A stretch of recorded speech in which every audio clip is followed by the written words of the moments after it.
제헌절은 처음 시작할 때 임시의장이 이승만 박사님이셨어요. 그 이승만 박사님이 이윤영 의원 일어나서 기도해 주세요 그랬거든요. 그 이윤영 의원은 감리교 목사님이신데 그 당시에 제헌국회 의원이었어요. 그래갖고 기도로 시작한 나라가 우리나라예요. 여러분, 그 당시에 크리스찬은 인구 퍼센테이지가 얼마 안 됐어요. 근데 어떻게 기도로 대한민국의 그 역사가 시작됐을까? 참 신기하잖아요. 그 당시에는 도리어 민주주의보다 공산주의나 사회주의를 지지하는 국민의 수가 훨씬 많았어요. 그래서 격동의 시기거든요.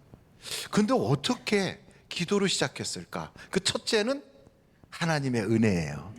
그 두 번째는 미 군정에서 공산주의를 막아내는 것은 기독교가 잘 막아낸다 해서 한국 교회를 은연중에 막 이렇게 후원하고 있어서 그런 분위기가 형성이 됐을 거예요. 그리고 세 번째는 애국지사들이 대부분이 기독교의 뿌리를 가지고 있었어요. 백범 김구 선생님은 우리가 잘 아는 대로 임시정부의 주석이셨잖아요. 그분이 무슨 말씀을 하셨냐면, 경찰서를 10곳을 세우는 것보다 교회 한 곳을 세우는 것이 나라를 더 잘되게 하고 성서후에 나라를 세우면 나라가 부강해집니다. 이렇게 주장한 분이 김구 선생님이세요. 그 당시에 부주석, 임시정부의 부주석이었던 김규식, 우당 김규식 선생님은 반석이신 그리스도 위에 나라를 세워야 우리나라가 선진국가가 될 수 있습니다. 이렇게 주장을 하셨어요. 이승만 박사에 대해서는 말씀 안 하셔도 잘 알 거예요. 이승만 박사는 대한민국을 만세반석이신 예수 그리스도 위에 세웁시다 하고 주장한 분이 그분이세요. 그러니까 대부분의 애국지사들이 다 그와 같은 의견을 가지고 있어서 제헌국회에서 기도로 시작하십시다 할 때 거기는 종교가 다르고 여러 가지 신앙 다르지만 한 분도 반대하는 사람 없이 만장일치로 기도로 시작한 나라가 대한민국이에요. 그러다 보니까 대한민국은 하나님이 보호하사 우리나라 만세 이렇게 되는 것 같아요. 우리나라 역사가 다 그런 위험과 고비를 다 거쳐왔어요. 그런데 마침내는 더 좋게 하셨어요. 그래서 이번에 이런 어려움 속에서도 우리는 절망보다는, 두려움이나 염려보다는 반드시 하나님이 도와주실 것이다. 그러므로 어떻게 해야 되느냐? 믿음을 붙잡아야 돼요. 그래서 오늘 설교 제목이 뭐냐? 믿음을 붙잡으라.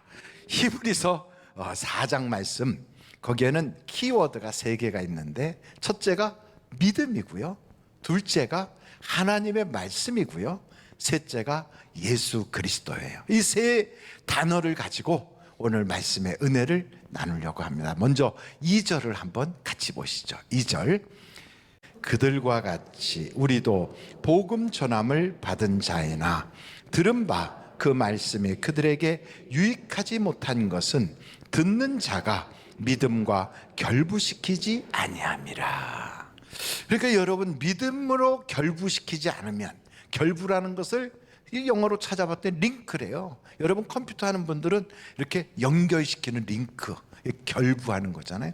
우리 하늘비전교회 홈페이지 딱 들어가면 거기에 이렇게 링크되어 있는 게 지성전들이 이렇게 링크가 돼 있어요. 그래서 지금 이 시간에 우리가 지성전 성도님들과 같이 예배를 드리는데 거기에 탁 들어와서 지성전 탁 치면 강북성전, 이종교 목사님이 싹 웃으면서 나오고요.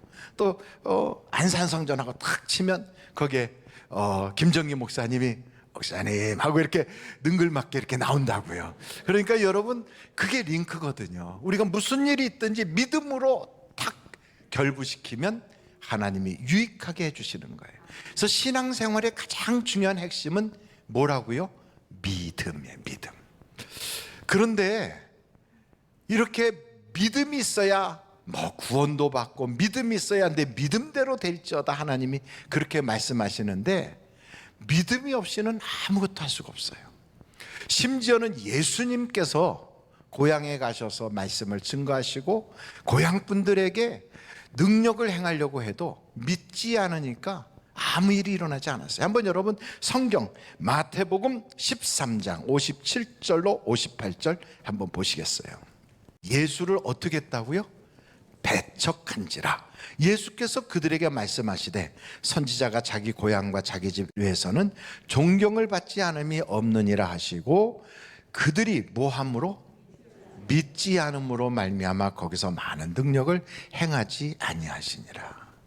예수님은 창조주예요. 그냥 우리하고 비슷한 인간이라고 하기보다는 죽은 자도 살리고 물 위로 걸어오시기도 하고, 그리고 병든 자를 고치는 것뿐 아니라 굉장한 능력이 있어요. 여러분, 나무를 향하여 무화과나무 보고 다시는 내가 열매를 맺지 못하리라 하고 말씀하시면 그 나무가 그냥 말라 죽어버려요. 파도가 치고 풍랑이 일잖아요. 바람아 잔잔하라, 파도야 멈춰, 이러면 그냥 그것들이 예 전하하고 그냥 싹 멈춰버리는 거예요. 왜요? 천지를 창조하신 주인이 그러니까 그 말 앞에 절대 복종하는 거예요. 이런 분이 누구라고요? 예수님. 그런데 이상하게 사람들은 그 예수님의 말씀을 믿지 않으면 그 창조주이신 그분이 무슨 능력도 행할 수가 없어요.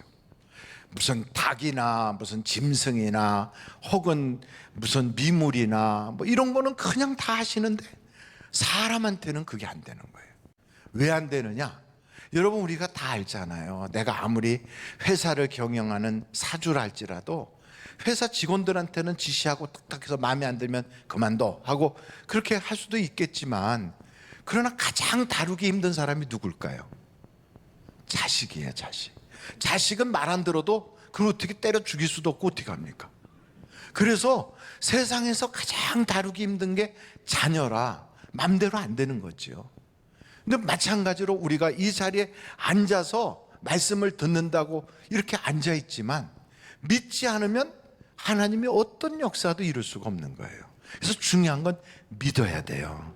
아멘, 아멘. 그런데 믿는 것은 자꾸 뭘 해야지 믿을 수 있어요? 들어야 돼요. 그러니까 들으면서 믿음이 자라거든요. 근데 여러분, 들어도 자꾸 들으려고 그래도 귀에 안 들어온다, 그리고 무슨 말인지 도무지 모르겠다, 그거요 절망하거나 낙심할 이유가 없어요. 교회 가면 원래 목사 하는 소리가 귀에 그렇게 쏙쏙 안 들어와요.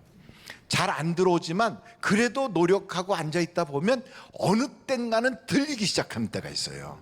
그래서 여러분, 잘 안 들려도 듣는 자리에 자꾸 나가야 돼요. 성경에 보면 사도행전에 여러분 루디아라고 하는 여자가 있거든요. 이 여자가 사도 바울이 말하는 걸 이렇게 듣고 있었거든요. 근데 그 듣고 있을 때 하나님께서 루디아의 마음을 열어주시니까 그래서 믿음이 생기고 복음이 들어가더라고요. 여러분, 듣는 자리에 자꾸 앉아있다 보면 언젠가는 하나님이 귀가 열리게 하시고 마음이 열리게 하신다고요. 그래서 중요한 건 그런 자리를 찾아가는 게 참 중요해요. 그래서 여러분, 우리는 듣는 자리를 자꾸 찾아가야 돼요. 예배 드리는 자리, 말씀을 듣는 자리, 은혜 받을 수 있는 자리 자꾸 찾아가야 돼요. 찾아가면 하나님께서 우리의 마음의 문을 두드릴 때가 와요. 두드린다고. 그래서 자꾸 저 음성이 나에게 하는 말씀이야. 오늘 설교는 딱 나보고 하네. 저 말씀은 나 들으라고 하는 것 같아.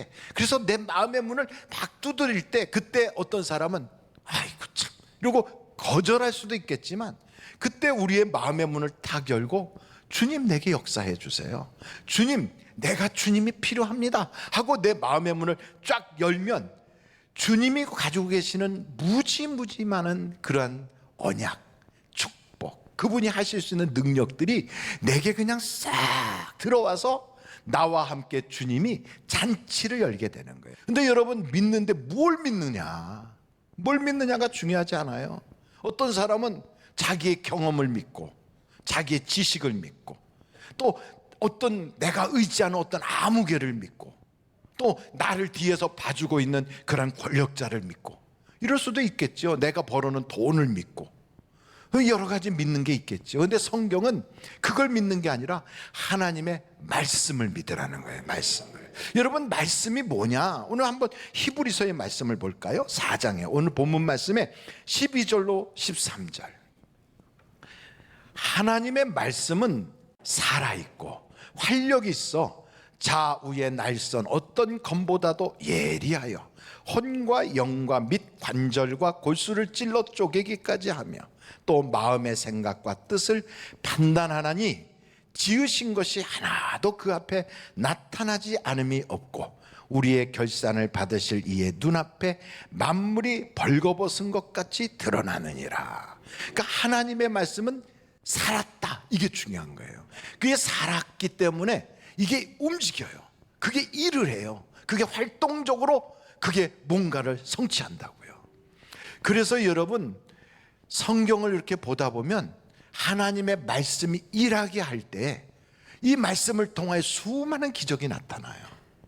이스라엘 사람들이 저 고센 땅에서 430년 동안 고생 죽도록 했거든요. 그래서 아마 고센 땅인가 봐요. 그러니까 고센 땅에서 사람 대접 못 받고 노예가 돼가지고 그냥 인생 자체가 광야 생활이에요. 그렇게 힘들게 살고 있는 그들에게 하나님께서 말씀을 보냈어요. 누구를 통하여? 모세를 통하여. 내가 너희를 젖과 꿀이 흐르는 땅으로 해방시키리라. 얼마나 놀라워요. 그러면서 그 모세의 말씀을 듣고 따라 나섰던 사람들은 다 홍해를 건너고 하늘에서는 만나와 메추라기가 쏟아지고 반석을 쳐서 거기서 물이 막 쏟아지게 하는 거예요. 하나님의 역사가 나타나는 거죠. 근데 그 말씀을 대적했던 바로라든지 애굽의 군대는 그냥 다 죽어나가는 거예요. 여러분, 그래서 하나님의 말씀을 대적하지 말고 그 말씀이 일할 수 있게 하는 게 굉장히 중요하거든요. 근데 그 말씀을 일할 수 있게 하더라도 어떤 믿음으로 하느냐. 그러니까 여러분, 육신의 생각대로, 내가 세상 생각으로 하나님의 말씀에 대하여 나의 경험, 안목의 정욕, 이생애잖아, 이런 걸 가지고 이렇게 판단하면 목적지까지, 하나님이 약속한 거기까지 못 가요. 그런데 그것을 믿음으로, 하나님이 주신 언약을 꽉 믿는 믿음으로 그 말씀을 대하기 시작하면 이 말씀이 역사를 해서 결국은 하나님의 약속을 다 이루게 되는 거예요. 그러니까 하나님의 약속에 이런 게 있잖아요. 내가 채찍에 맞음으로 너희가 나음을 입었느니라. 그러니까 그 말씀을 딱 들을 때 그렇구나. 그래서 이 말씀이 내게 이루어지도록 하나님의 말씀을 믿음으로 딱 바라보고 그러고 나가면 그 믿음과 말씀이 링크가 돼서 역사가 나타나는 거예요. 근데 그 말씀을 정말 그럴까? 의심이 되고 육신적인 생각이 거기에 결부되면 그럼 이게 안 되는 거예요. 그래서 성경을 보다 보면, 그래서 성경은 우리 보고 하나님의 말씀이 일하게 하라 그래요. 어떻게 해야 일하게 하는 거냐? 한번 성경을 찾아볼 텐데 시편 119편 105절을 보세요. 주의 말씀은 내 발에 뭐라고요?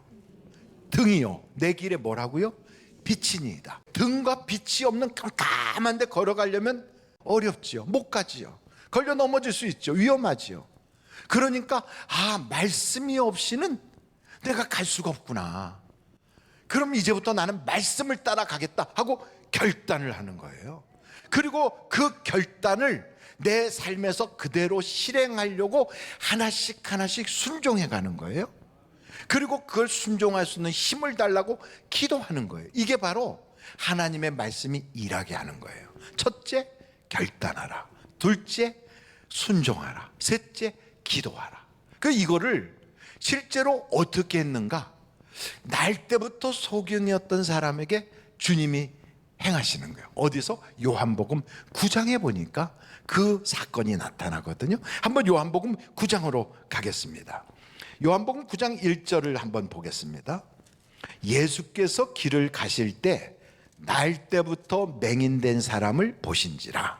제자들이 물어 이르되 랍비여, 이 사람이 맹인으로 난 것이 누구의 죄로 인함이니까? 자기니까? 그의 부모니까? 여러분, 이 사람은 선천적인 장애를 가지고 났거든요. 그랬더니 묻는 거예요. 저 사람 누구 죄 때문에 저렇게 됐나요? 여러분, 율법적인 생각으로 꽉 차 있는 사람은 다른 사람이 어떤 사건에 휘말리거나 교통사고가 나거나 병이 들거나 사업이 잘 안 되거나 애가 무슨 문제가 생기거나 이러면 하나님한테 무슨 죄를 져서 저럴 거야. 문제가 있는 거야. 저거는 하나님과의 관계가 틀어져서 저래 하고 정죄하는 마음을 가져요. 누구 죄 때문에 저러나? 당신 때문에 그런가? 남편 때문에 그러나? 또 하나님 앞에 주일 성수 안 해서 그렇지, 뭔가를 자꾸 찍어내가지고 죄를 정지하고 싶어 해요. 그런데 여러분, 예수님은 그렇게 안 해요. 한번 계속 보실까요? 거기에 이렇게 나와요. 예수께서 대답하시되 이 사람이나 그 부모의 죄로 인한 것이 아니라 그에게서 하나님이 하시는 일을 나타내고자 하심이라. 그러니까 여러분, 우리 믿는 사람들은 율법적이어야 돼요. 예수님의 마음을 배워야 돼요. 예수님의 마음을 배워야 돼요. 그래서 누가 교통사고 났다 그러면 그거 말이야, 그거 저 하나님한테 죄져서 저렇게 된 거야, 저주받았어, 이렇게 말할 게 아니라 하나님께서 하실 일이 있어서 그렇구나, 이렇게 보는 거예요. 누가 병이 들었어요, 암병이 들었어, 그거 죄 많아서 그래, 이렇게 하는 게 아니라 하나님께서 하실 일이 있어서 그렇구나. 이해가 되십니까?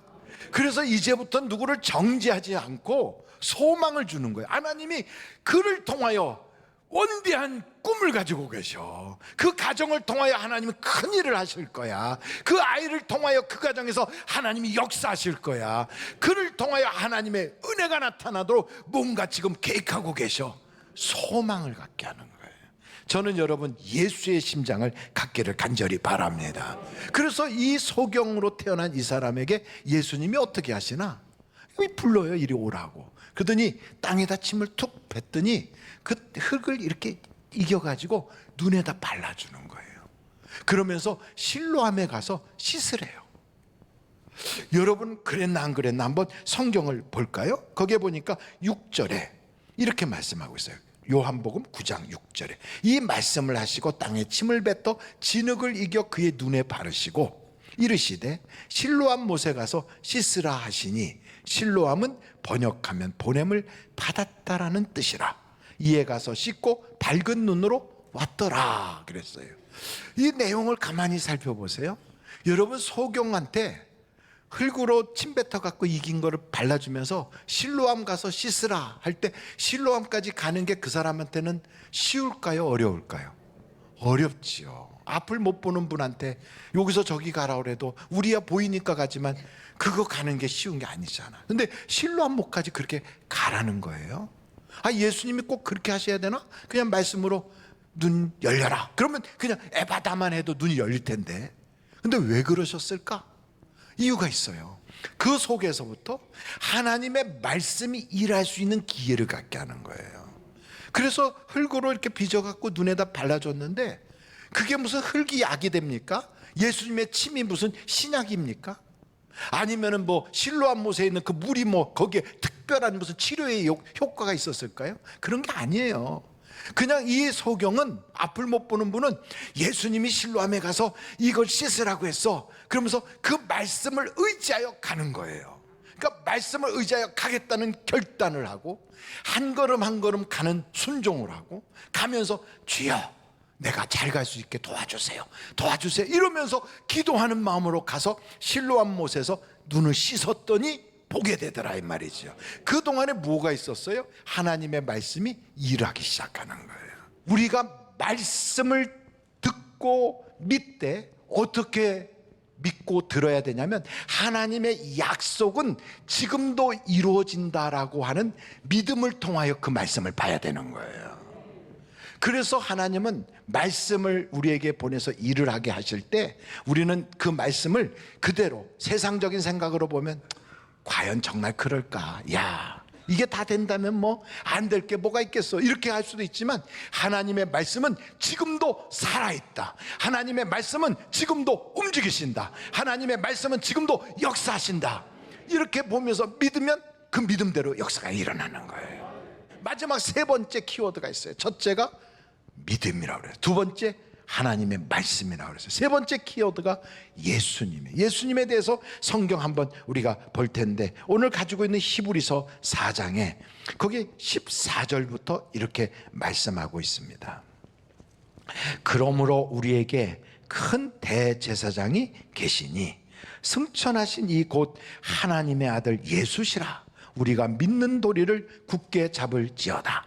그러니까 예수님을 소개할 때 뭐라고 소개하고 있냐면 큰 대제사장이라고 소개하고 있어요. 그러면서 15절, 우리에게 있는 대제사장은 우리의 연약함을 어떻게 하신다고요? 동정하지 못하실 이가 아니요. 이 말은 동정한다는 거예요, 동정하지 않는다는 거예요. 동정한다. 나의 연약한 것을 잘 이렇게 동정해 준다. 아이고 그렇게 힘들구나, 아이고 너가 지금 어렵구나, 이렇게 동정해 주신다는 거예요. 그래서 우리 일에, 모든 일에 우리와 똑같이 시험을 받으신 이시로되 죄는 없으시니라. 그래서 우리가 어떻게 해야 돼요? 16절, 그러므로 우리는 긍휼하심을 받고 때를 따라 돕는 은혜를 얻기 위하여 은혜의 보좌 앞에 담대히 나아갈 것이니라. 여러분, 그 동정해 주시고 때를 따라 나에게 은혜를 주시는 그 예수님 앞으로 우리가 담대히 나아가라는 거예요. 근데 이 예수님을 소개할 때 뭐라고 소개하고 있냐면 대제사장이라고 소개하고 있어요. 여러분, 대제사장이 하는 일이 가장 중요한 게 하나 있어요. 그게 뭐냐면 속죄제를 하나님께 올리는 거예요. 우리가 대제사장한테 가가지고 나는 이런 죄를 졌어요, 내가 이렇게 잘못했어요 하면서 제물을 갖다 딱 놓으면 그 대제사장이 그 제물에게 안수하고 김아무개의 죄가 이 양에게 옮겨질지어다 한 후에 그 양을 잡아서 번제로 하나님께 올려드리고 그 피를 받아가지고 지성소 앞에 있는 성소에 거기 있는 향단에다 갖다 뿌리는 거예요. 그러고 나와서는 우리에게 내 죄사함을 받았느니라 하는 거거든요. 이게 대제사장이 하는 일이에요. 그러므로 여러분, 이 말씀 속에는 우리의 죄를 예수님께 어떻게 하라? 고백하라는 거예요. 고백하라는 거예요. 여러분, 우리의 죄를 예수님께 회개할 때에 하나님이 말씀하신 그 믿음과 말씀의 언약의 놀라운 축복이 내게 현실이 되는 거예요. 그래서 성경이 말하는 대로 안식, 하나님이 주시는 놀라운 그 쉼이 내게 이루어지는 거예요. 저는 우리 하늘비전교회 성도들이 그냥 구렁이 담 넘어가듯이 슬금슬금 이렇게 가서 그냥 죄를 져도 그냥 이렇게 하고 그냥 아닌 척하고 넘어가고, 사람에게 지은 죄도 그냥 뭐 말하는 게 민망하니까 하고 이렇게 넘어가고, 하나님께 지은 죄도 그냥 뭐 알았으니까 하나님이 알아서 다 해주시겠지 하고 그냥 이렇게 넘어가는, 그러다가 회개할 기회를 놓쳐버리면 이 사람에게는 하나님의 역사가 나타날 수가 없어요. 하나님의 그 집에는 많은 그릇들이 있대잖아요. 금그릇, 은그릇, 온갖 그릇들이 있지만 그 그릇들을 다 쓰는 게 아니라 어떤 그릇을 쓰시느냐? 깨끗한 그릇을 쓰시는 거예요. 깨끗한 그릇. 하나님께서 우리에게 하나님의 말씀의 은혜와 그 약속들을 담아주려고 해도 깨끗한 그릇에 담아주시는 거예요. 그러므로 어떻게 해야 돼요? 우리의 죄를 고백하면 하나님은 미쁘사 우리를 사하시고 우리에게 은혜를 주시되 때를 따라 주시는 걸 믿으시기 바랍니다. 그래서 여러분, 교회 다니면 자꾸 회개하라, 하나님께 죄를 고백하라 그래요. 우리가 죄하면 나는 그렇게 도적질하거나 남에게 해코지하거나 혹은 내가 무슨 범법 행위를 한 것도 없는데 교회만 가면 죄인이라고 자꾸 그러네, 이런 생각하시거든요. 근데 죄는 크게 세 가지 정도가 있어요. 윤리 도덕적으로 짓는 죄도 있어요. 근데 두 번째, 하나님이 나를 이 땅에 보낸 목적대로 살지 않고 내 마음과 육체가 원하는 대로 산 거, 이게 죄예요. 이걸 회개해야 되는 거예요. 그리고 세 번째, 요 세 번째는요, 하나님의 마음을 아프게 한 것들이 있을 거예요. 혹시나 우리가 살다가 내가 혹 하나님께 잘못한 것, 마음을 아프게 한 것, 이런 거 있으면 그걸 회개해야 되는 거예요. 내가 무슨 뭐 세상의 법을 어기고, 여러분 세상 법 어기면 세상에서 벌써 잡아가요. 세상에서 벌금 내리고 세상에서 벌써 우리를 구류해요. 그러나 우리가 하나님 앞에 죄를 진 것들이 있어요. 우리를 이 땅에 보내는 목적대로 살지 못한 거, 그리고 내가 하나님의 마음을 아프게 한 거, 오늘 이런 것들을 주님 앞에 고백할 때 하나님께서는 미쁘사 우리의 죄를 싹 사하시고 하나님이 준비하고 있던 은혜를 때를 따라서 우리에게 부어주시는 거예요. 그래서 같은 교회를 다니고 같은 말씀을 듣고 같은 그러한 그 국수를 먹고 같이 다 공동체 속에서 같은 공간에서 은혜를 받아도 이걸 하는 사람에게는 하나님의 은혜가 있지만 이게 없는 사람은 다 구경꾼이에요. 여러분, 저는 신앙생활하는 여러분들이 구경꾼으로 끝나지 않고 누리는 사람, 체험하는 사람, 간증하는 사람이 되기를 간절히 바랍니다. 그래서 오늘도 믿음 주옵소서. 주여, 오늘도 말씀이 내 속에서 움직이게 하시고 일하게 하옵소서. 주여, 내가 주님 앞에 지은 이 모든 죄를 낱낱이 고백하오니 이 시간에 주여 내 죄를 사하여 주시옵소서 하고 기도하다가 주님의 놀라운 약속의 축복을 누리는 여러분이 되시기를 주님의 이름으로 축원합니다.